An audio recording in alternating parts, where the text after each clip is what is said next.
UP की बात में आप सभी दर्शकों का स्वागत है और मैं हूं पंकज कुमार। यूपी में जो पहले दो चरण में जो चुनाव होने हैं वो यूपी में सत्ता लाने के लिए काफी मायने रखता है और इसी दो चरणों के लेकर के न सिर्फ बीजेपी बल्कि सपा ने भी पूरी अपनी ताकत झोंक दी है। जो समाजवादी पार्टी अखिलेश यादव हैं, जो सरकार बनाने का दम भर रहे हैं, उनकी जो अपनी कॉम्बिनेशन जो उन्होंने बनाई है और उन्होंने आरएलडी के जयंत चौधरी के साथ जो गठबंधन किया है, जिसमें यादव, मुस्लिम और जाट, ये तीन कॉम्बिनेशन के दम पर समाजवादी पार्टी अगले दो चरणों में वहां जो चुनाव होने हैं उस चुनाव में वो लीड लेना चाहती है। और यकीन जानिए, जिन पार्टियों ने इन दो चरणों में लीड ले लिया या फिर बढ़त ले ली, यकीन मानिए 7 चरणों में जो यूपी में होने वाला चुनाव है उसमें सत्ता उन्हीं की बनेगी जो इन पहले दो चरणों में लीड ले लेगा। बीजेपी ने भी बड़ी चाल चल दी है और अपनी कैंपेन की उन दो चरणों की शुरुआत उन्होंने कैराना से की है। कैराना आपको याद होगा, वो जिला है, वो इलाका है जहां पर 2017 में हिंदुओं के पलायन का मुद्दा सुर्खियों में बना, राष्ट्रीय मुद्दा बना और जिसको लेकर के जमकर जो है वो राजनीति हुई। बीजेपी ने जो अपने चुनावी अभियान की जो शुरुआत की है वो बड़े धमाकेदार की है और आप इसी से अंदाजा लगाइए कि बीजेपी के पूर्व राष्ट्रीय अध्यक्ष अमित शाह, देश के गृह मंत्री, बीजेपी के कद्दावर नेता और हिंदुओं के पोस्टर बॉय में से एक, वो आज खुद कैराना की जमीन पर गए और खुद जो है उन्होंने घर घर जाकर के कैंपेन करना शुरू किया। ये आप सभी जानते हैं, बीजेपी ने लगातार कैराना को मुद्दे को जोर शोर से उठाया और इस मुद्दे को उठाया कि शासन व्यवस्था यूपी में खराब होने की वजह से लगातार कैराना से हिंदू धर्म के या फिर हिंदू धर्म के व्यवसायी या हिंदुओं का पलायन हो रहा है। और 2017 में जब योगी की सरकार बनती है, बीजेपी की सरकार बनती है, तो किस तरीके से शासन व्यवस्था, गुंडई और ये जो पलायन किस तरीके से रुका है, ये साफ संदेश जो है वो बीजेपी ने अमित शाह को कैराना में उतार के उन्होंने घोषणा की है। और तस्वीरों के जरिए आप साफ देख सकते हैं कि जब अमित शाह उतरते हैं कैराना में तो वहां पे जो लोगों का जोश, वोटरों का जोश साफ देखते हुए बन रहा है। और एक तरीके से साफ है, जो योगी ने कहा था कि ये लड़ाई 80 बनाम 20 की होगी और ये संदेश बिल्कुल साफ है। बीजेपी ये मानकर चल रही है उसे 80% का ही प्रतिनिधित्व करना है और टिकटों में इसका बंटवारा भी साफ तौर पर देखा जा सकता है। और यही वजह है कि कैराना का चुनाव बहुत ही सोच समझकर किया गया है। यूपी में जो पहले चरण का जो चुनाव होना है, ये इसमें कैराना भी एक विधानसभा क्षेत्र है जहां बीजेपी ने बड़ी उम्मीद लगा रखी है। और कैराना से कैंपेन करना वो यूपी के वोटरों के बीच में एक संदेश देना है कि देखिए, उन्होंने शासन व्यवस्था, उन्होंने गुंडई, उन्होंने सपा की गुंडई और वहां पर एक तरीके से जो धार्मिक भेदभाव जो प्रशासन को लेकर के होता था, सुरक्षा को लेकर के, महिलाओं को लेकर के, बालिकाओं के साथ होकर के और जो रंगदारी मांगी जाती थी वहां पे बिजनेसमैन के साथ, उनके लिए कितना बड़ा मुद्दा है। और इसके साथ साथ कैराना के साथ अमित शाह जब उतरते हैं वहां पर तो ये भी वो संदेश देते हैं, जो परसेप्शन बनता है वहां से वो ये कि बीजेपी लगातार देश की जो बड़ी बहुसंख्यक आबादी है, जिनको हिंदू कहते हैं, जिसको सनातनी कहते हैं, उनके साथ वो लगातार खड़ी है। इसको चूंकि इसलिए मैं कह रहा हूं कि चूंकि समाजवादी पार्टी या बाकी लोग इसे इस तरीके से, इस पूरी घटना को या आज के कैंपेन को इस तरीके से, आज 22 जनवरी है, 22 जनवरी के कैंपेन को इस तरीके से ही विश्लेषण करने की कोशिश करेंगे। दूसरी बात देखिए, आज बीजेपी ने एक साथ अपने 3 बड़े चेहरों को उतारा है। हालांकि सब वहां पे अपने अपने कैंपेन में बीजेपी ने ताकत झोंक रखी है, आरएसएस ने भी ताकत झोंक रखी है, वीएचपी ने ताकत झोंक रखी है। उनके पास न सिस्टम की कमी है, न ही टेक्नोलॉजी की कमी है, सारा सिस्टम झोंक रखा है। लेकिन इसके बावजूद भी अमित शाह का कैंपेन में उतरना ये बताता है कि जो पहले चरण के 58 सीटों पर वोटिंग होनी है, उस 58 सीटों में समाजवादी पार्टी और आरएलडी की जो गठजोड़ है उसके किले में सेंध एक तरीके से लगा दी है और उस किलेबंदी को तितर बितर कर दिया है। प्रधानमंत्री मोदी, अमित शाह और योगी की जो तिकड़ी है, इन तिकड़ी ने पूरे उस किलेबंदी को तहस नहस कर दिया है, ढा दिया है। और ये मैं आपको वहां की ग्राउंड रिपोर्ट बता रहा हूं जो वहां के वोट रूप में चल रहा है। अमित शाह जब कैराना में डोर टू डोर कैंपेन कर रहे थे, वहीं आप देखिए कि दूसरी तरफ बीजेपी के राष्ट्रीय अध्यक्ष जेपी नड्डा बिजनौर और गजरौला में न सिर्फ जनसंपर्क कर रहे थे, बल्कि अपने अधिकारियों कार्यकर्ताओं से उन्होंने भेंट मुलाकात की और वहां पर एक बड़ा संदेश और अपनी किलेबंदी करने की, एक एक किले की वो किलेबंदी बीजेपी कर रही है। दूसरे तरफ जब राष्ट्रीय अध्यक्ष जेपी नड्डा वहां पर जब पहुंचे, यहां पर सबसे बड़ा जो सीएम चेहरा है योगी आदित्यनाथ अलीगढ़ और बुलंदशहर में प्रचार कर रहे थे और डोर टू डोर कैंपेन कर रहे थे। एक साथ बीजेपी ने जबरदस्त किलेबंदी की है और आप देखिए अमित शाह, योगी और राष्ट्रीय अध्यक्ष जेपी नड्डा, बाकी जो तमाम जो लीडर हैं वो तमाम लोग काम कर रहे हैं, अपने अपने चुनावों में प्रचार कर रहे हैं। इतना ही नहीं, बीजेपी ने हर विधानसभा में अपनी जो है एलईडी वैन को उतारा है ताकि वो जन जन तक अपनी बात को पहुंचा सके। तो आप भी समझिए कि इसका पूरा असर क्या हो रहा है। उसका पूरा असर ये हो रहा है, साफ तौर पे योगी का अलीगढ़ पहुंचना, अमित शाह का कैराना पहुंचना और जेपी नड्डा का बिजनौर पहुंचना, ये वो क्षेत्र है जो सबसे ज्यादा मुस्लिम बहुल इलाका है, जहां जाट कॉम्बिनेशन है। और इस तमाम किलेबंदी के जरिए ही समाजवादी पार्टी जो है सरकार में आने की कोशिश कर रही थी आरएलडी के साथ, वो किलेबंदी को उन्होंने भेज दिया है। और आपको बताऊं कि जब ग्राउंड पे जाएंगे तो जो जाट वोटर को लेकर के या फिर तमाम जो दूसरे वोटर हैं, कई सारे जो यादव वोटर हैं जो इस विरोध में है इस गठबंधन के, वो तमाम लोग खुल करके जो है अब समाजवादी पार्टी और आरएलडी के जो प्रत्याशी हैं उनके विरोध में उतर आए हैं और उनका बायकॉट कर रहे हैं, उनका विरोध कर रहे हैं। और इतना ही नहीं, उन्हें हराने के लिए लगातार वो कोशिश कर रहे हैं, जिससे समाजवादी पार्टी और आरएलडी के साथ जो कुछ भी किया जा सकता है प्रत्याशियों के साथ, वो वहां किया जा रहा है। इतना ही नहीं, इस संदेश के जरिए बीजेपी ने इस कैंपेन के जरिए एक साथ वहां पे कई तरह का अटैक बोला है। और इसमें 2013 में मुजफ्फरपुर कांड वो याद दिलाने की बात है। आपको बताऊं, राजनीति में कोई भी मुर्दे गाड़े नहीं जाते, बल्कि मुर्दे उस वक्त के लिए जिंदा किए जाते हैं जब उसकी जरूरत हो।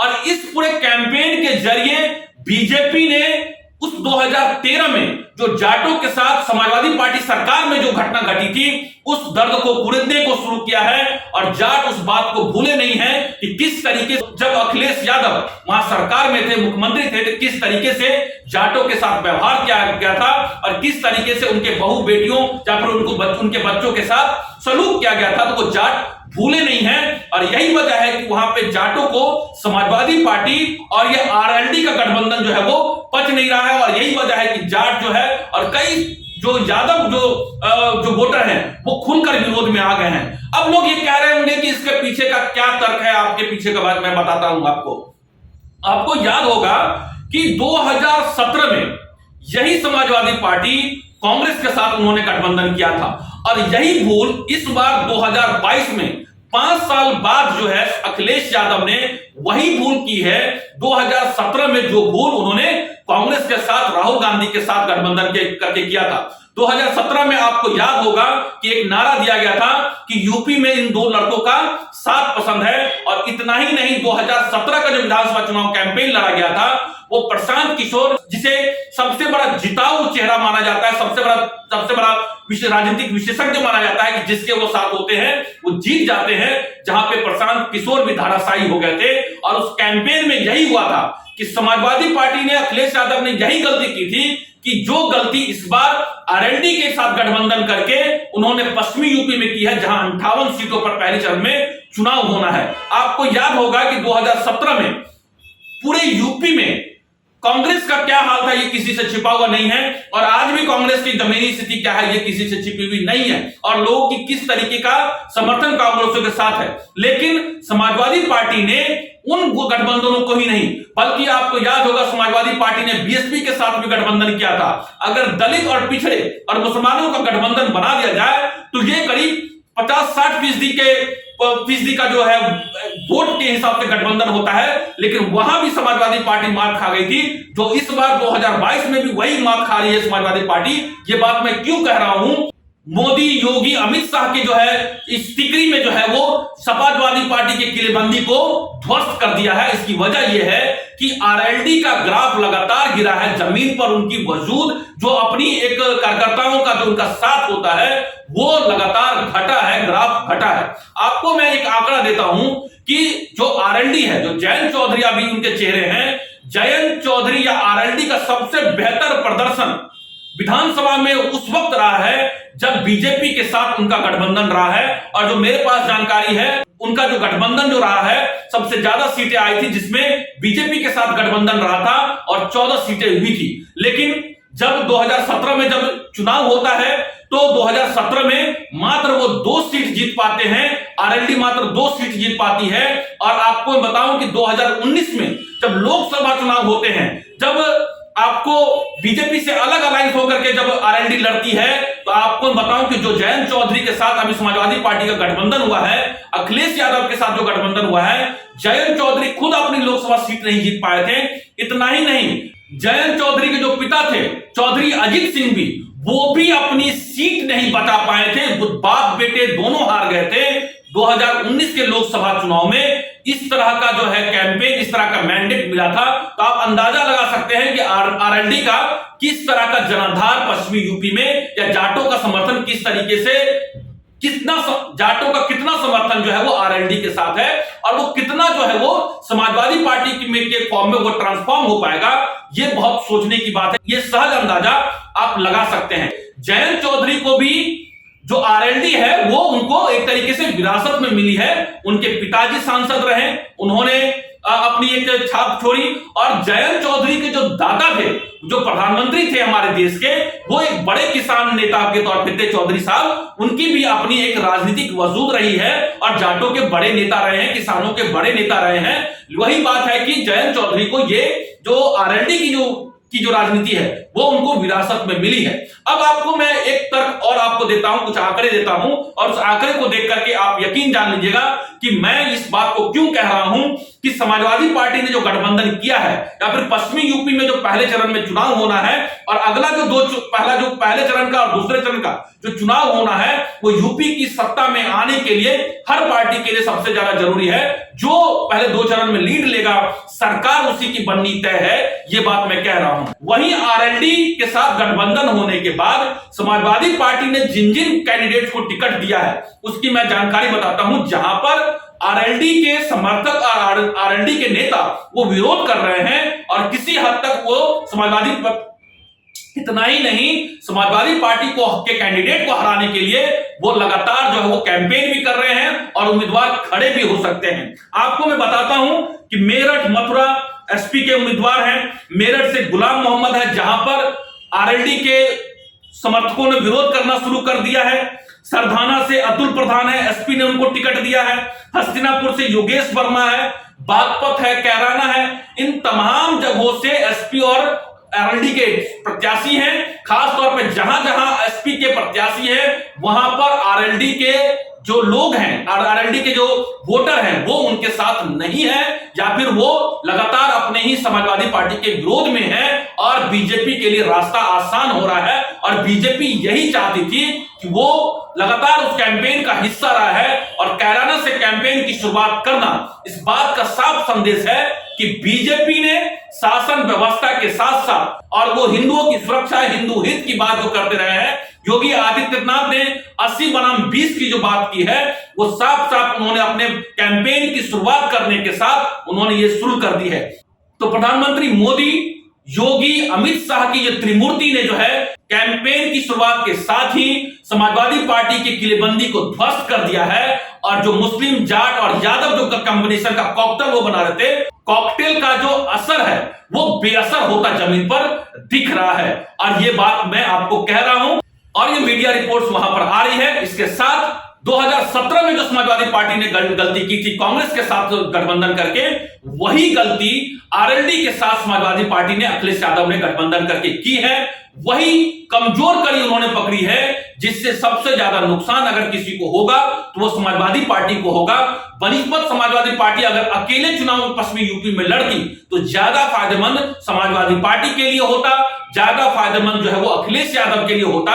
इसका साफ साफ उदाहरण मैं आपको देता हूं कि 2019 में जब चुनाव होते हैं लोकसभा के, तो आप देखेंगे कि समाजवादी पार्टी की सीट भी बढ़ती है, बीएसपी की भी सीट बढ़ती है, लेकिन यही जब साथ होते हैं तो ये इनका नुकसान कर जाते हैं। और यही बात जो है वो बीजेपी इस बात को बहुत अच्छे से जमीनी स्तर को जानती थी, उस नब्ज को जानती थी, और यही वजह है कि त्रिमूर्ति ने उतर के समाजवादी पार्टी के किलेबंदी को पश्चिमी यूपी में ध्वस्त करने का जो है चाल चला है, वो बिल्कुल तीर बिल्कुल निशाने पर लग रहा है। तो आपको यह हमारा विश्लेषण कैसा लगा जरूर मुझे बताइएगा। मैं हूं पंकज कुमार और आप सभी देख रहे हैं the India plus news. UP की बात में बस इतना ही। अगले एपिसोड में हम यूपी की बात करेंगे और आपको बताएंगे कि आखिर वहां पर क्या कुछ चल रहा है और पर्दे के पीछे क्या कुछ हो रहा है और उसके क्या मायने हैं। नमस्कार, जय हिंद। अगर आप चाहते हैं कि आपको इस तरह का इंफॉर्मेटिव वीडियो मिलता रहे तो आप हमारे चैनल द इंडिया प्लस को सब्सक्राइब करना ना भूलें। साथ में आप बेल आइकन को दबाना भी ना भूलें ताकि आपको नोटिफिकेशन मिलता रहे। आप हमारे इस वीडियो को शेयर भी कर सकते हैं।